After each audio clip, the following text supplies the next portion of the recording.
Welcome back. The much talked about and anticipated new minimum wage wages, beg your pardon, have been published in the government gazette. Now, the new remuneration changes will become effective from January 1st, 2025.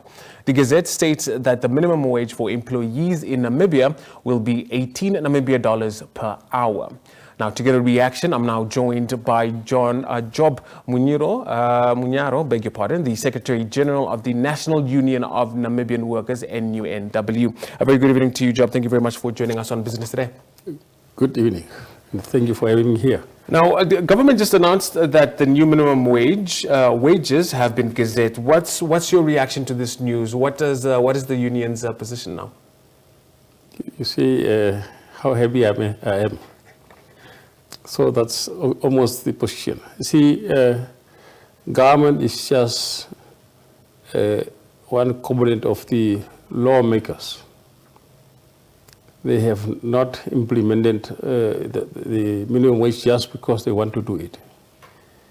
It's a minimum wage that has come from a demand from the NUNW, looking into circumstances under which workers are working with a salary that cannot bring enough food on the table for their families. And equally on the issue of the type of jobs they're doing and the value for their jobs. So we had a national consultation, countrywide, on the issue of minimum wage, including the employers, including government that is also an employer. There was a tripartite committee that has been going around. It means it's workers, employers, and government. So the outcome was all of us has been in agreement that there is a need of a minimum wage. Right. That's where it has emanated from. Now, Mr. Job, the 18 Namibia dollars, does it, or this wage increase, does it meet the requirements or the set out expectations from the union's perspective? Not necessarily, but it's not a bad start. It's a good start to go forward from there upwards. We know in some instances, it sounds a bit scary because of people who are not used to pay equal value for equal jobs. But when we are all come to the same realization, we still see there are some companies that are equally, most of them are actually paying more than $18 per hour. Mm-hmm. So it's not something that is coming to as a surprise to them, because there is minimal companies that are actually going to up their socks. Yeah. What would you say was the basis, or rather, what were some of the factors that were considered, when these adjustments were being made? You see, sometimes when we as salary negotiators, when you negotiate, you look at the person's salary. And in fact, when you look at the person's salary, it tells you a person is actually remaining with the $750 after deductions. And looking at the cost and the food prices that are very high, and the economy that are actually slow, and the prices of fuel that are high, the schools, transport of children, with a mere $700 to work for. I think it's peanuts for me. So we need to be realistic, to be considerate. You will find more than 60% of Namibian workers today that are still sleeping in plastic bags. Go to Havana, them and all those things. There are not people who came here just to come and sleep for free here. They were brought here because of employment. They are still sleeping in plastic bags. And you are saying it's fair for them to sleep there. And it's unfair for an owner of a company who sleeps in the hotel every day, who eats 3 times or 4 to 5 times a day, where your family who makes the company more rich cannot even eat 3 times per day. Your children cannot even eat 3 times a day. So we need to up the lifestyle of our workers. A happy worker is always giving you a happy production.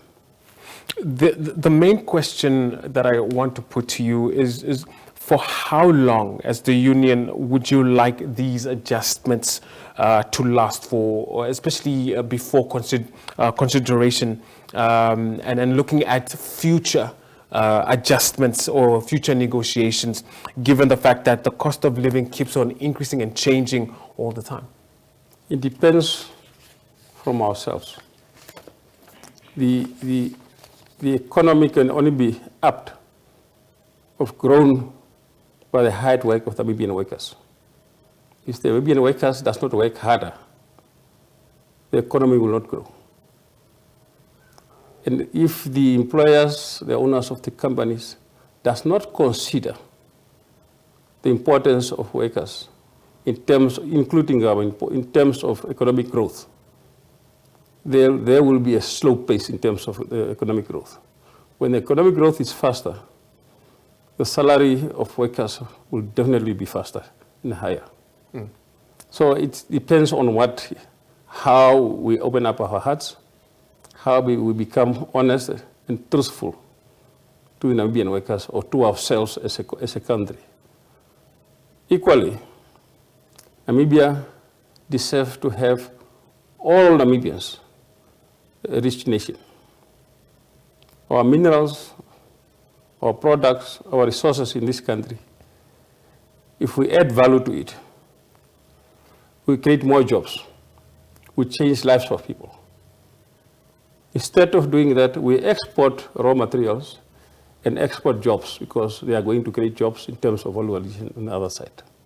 With enough fish, we must produce our medicines, we must produce our flu medicines, our tablets, which omega-3s, they are all coming from fish oil. Products of fish oil, if you name them up, it will cost you a whole day, from pharmaceutical area up to whatever. That's an issue of value addition. Right. So on horse mackerel alone, in Spain, only on value addition, they have employed almost close to 3,000 people. Why not us creating that on value addition and make sure we give our workers the desired salary? Mr. Muniaro, when your members heard of the news of the minimum wage being, the adjustment in the minimum wage, what was their general reaction? What was the sentiment amongst your members? You see, the announcement of minimum wage has made the workers, including me, happy. Because it's a large change for workers. And I actually also know the Namibian employers, federations, and employers. They are equally not upset because they know what the value is of these workers.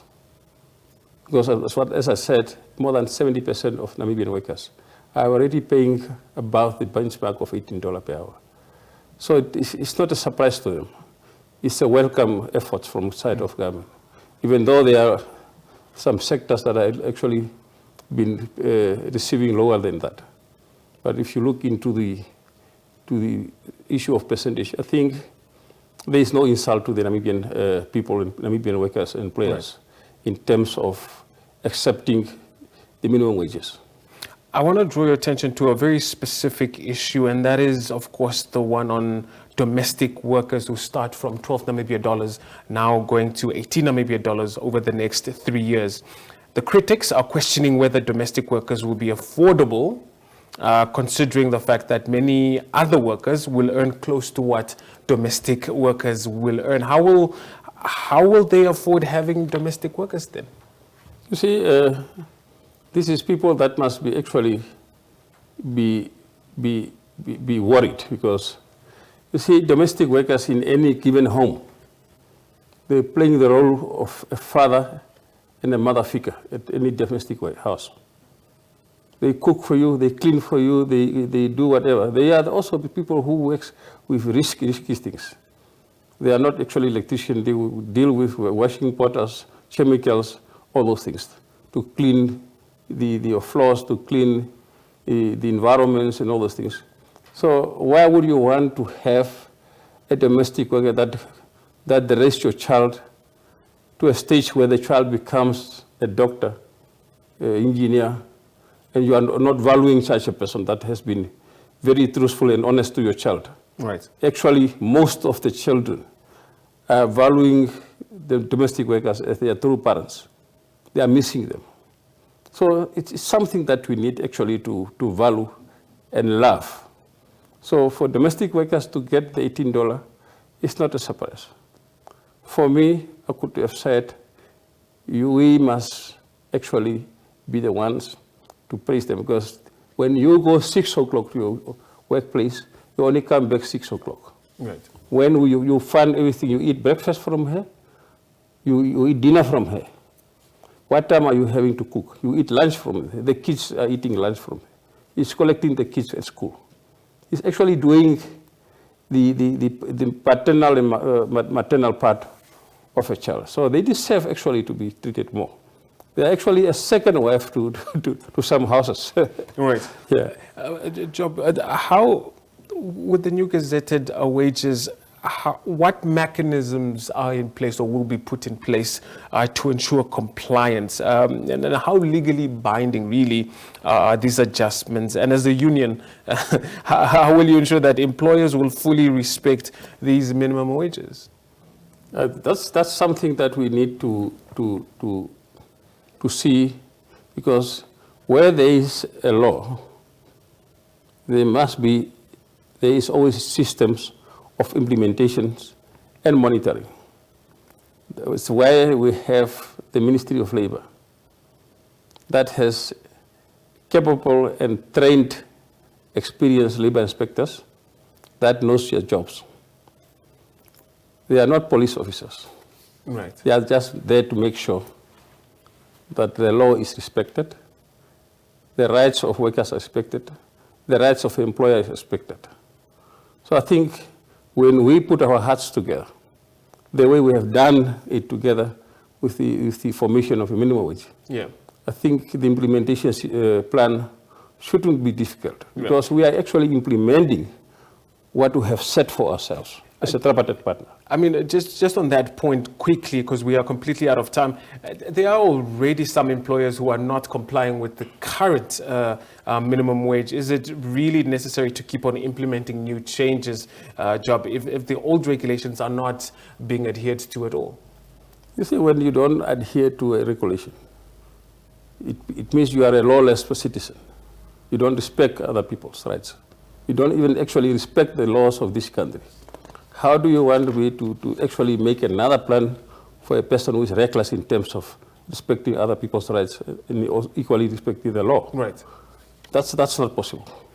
I need to get you on this one before we let you go, because it is my final question, unfortunately. What is your position regarding the long-standing call from civil servants who are asking for a salary increment?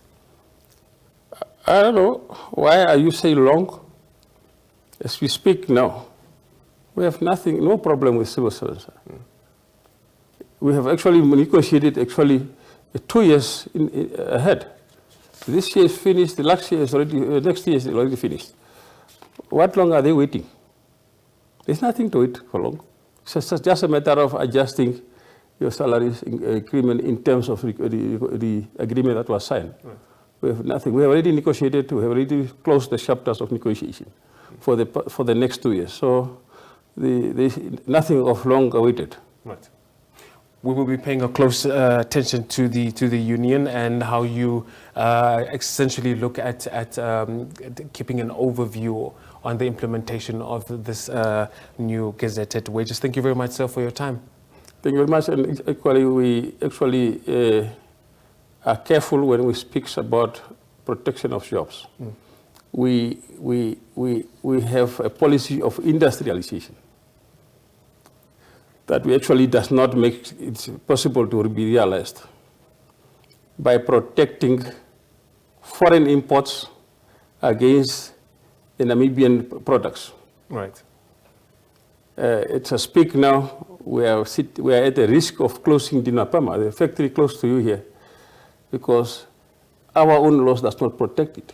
Actually protect the foreign businesses instead of protecting their own business. So it's a risk. When we want these salaries and everything to be implemented, we must look at the risk of not protecting your companies. Otherwise, the implementation of minimum wage will be a waste, because the people who sit with no employment will close companies because of high taxation and unnecessary high demands, and paying of import tax and export taxes unnecessarily. Right. So it's a risk for ourselves as a country. Well, Thank you very much. Thank you very much for your time.